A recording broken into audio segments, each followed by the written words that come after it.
bumagsak sa kamay ng mga otoridad ang isang lalaki na target sa search warrant operation sa Cotabato matapos makumpiskahan ng hininarang shabu sa mismong tahanan nito.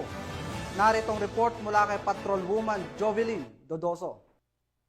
Ng mga operatiba ng Tulunan Municipal Police Station ang tinatayang 2.5 gramo ng hinihinalang shabu sa isinagawang operasyon sa Barangay Poblasyon Tulunan, Cotabato. Ang operasyon ay isinagawa sa bisa ng search warrant na nagresulta sa pagkakaaresto ng suspect na si alias Cardo na nasa listahan ng street level individual, legal ang edad at residente rin ng naturang lugar. Sa aktual na operasyon, nakumpiska mula sa pag-iingat ng suspect ang 7 heat-sealed transparent plastic sachet na naglalaman ng pinaniniwala ang shabu. Tinatayang may bigat itong 2.5 gramo at may kabuang standard drug price na 17,000. Agad namang ipinaalam sa suspect ang kanyang mga karapatang konstitusyonal gamit ang wikang kanyang nauunawaan alinsunod sa Miranda Doctrine at Anti-Torture Law. Nahaharap ang suspect sa kasong paglabag sa RA 9165 o Comprehensive Dangerous Drugs Act of 2002. Muling pinatutunayan ng matagumpay na operasyon ang walang tigil na kampanya ng PNP